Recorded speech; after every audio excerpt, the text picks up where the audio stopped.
అదే RTV app వార్తల్ని క్షణాల్లో చదివే అవకాశం ఉంటుంది. ఒక న్యూస్ పేపర్, ఒక టెలివిజన్ ఛానల్ మీ చేతుల్లో ఎప్పుడూ ఉంటాయి.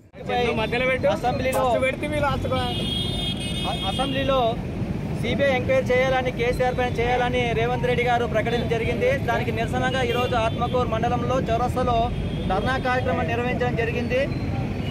ఇది రాజకీయ కుట్రలో భాగంగానే కేసీఆర్ పై నీవు సిబిఐ ఎంక్వైరీ చేయిస్తున్నావు. 2 సంవత్సరాల కిందటి నుంచి నీవు ఘోష్ కమిటీ వేసి ఆ కమిషన్ ఏం చెల్లుబాటు అయితే లేదని ఈరోజు సిబిఐ ఎంక్వైరీకి నీవు చేయాలని కోరుతున్నావు. నీవు ఎన్ని జిమ్మికులు చేసినా, ఎన్ని చేసినా కేసీఆర్ గారే కఠిన ముద్యనాక బయటికి వస్తాడు.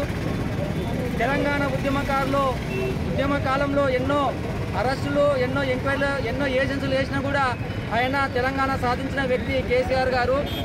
ఈరోజు తెలంగాణ వచ్చిందంటే, ఈరోజు నువ్వు ముఖ్యమంత్రి అయినావంటే కేసీఆర్ గారు ఉద్యమం చేసినందుకే తెలంగాణ రాష్ట్రం వచ్చింది. తెలంగాణ రాష్ట్రం వచ్చినందుకే నీవు ఈరోజు తెలంగాణ ప్రభుత్వానికి ముఖ్యమంత్రిగా వచ్చినావు. అది కేసీఆర్ గారి పుణ్యం వల్ల నువ్వు ముఖ్యమంత్రి అయినది ధ్యాస పెట్టుకోవాలి. నువ్వు ఎన్ని కేసులు వేసినా, ఎన్ని చేసినా ఏమీ కాదు. కాళేశ్వరం ప్రాజెక్టుల మేడిగడ్డ 2 పిల్లర్లు కుంగిపోతే నువ్వు మొత్తం కాళేశ్వరమే పోయిందన్నట్లా ప్రచారం చేస్తున్నావు. ఇక ఇప్పుడు కూడా 230 టీఎన్స్ అన్ని వాటర్, అక్కడ నీరు అక్కడ నిల్వ ఉంది. ఆ నిల్వ ఉన్నప్పుడు కొట్టుకుపోవాలి కదా, అలాంటిది ఏం జరగలేదు. 2 పిల్లర్లు మాత్రమే కుంగిపోయినవి. అది కూడా ఆ కుంగిపోవడానికి కారణం కూడా ఈ కాంగ్రెస్ ప్రభుత్వమే.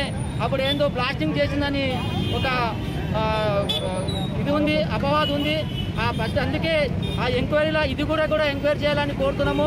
నీవన్నీ చేసినా కూడా కేసీఆర్ గారు కడిన ముత్యాలాగా వస్తారని నేను కోరుకుంటున్నాను. For latest updates on India Pakistan, download RTV Live app.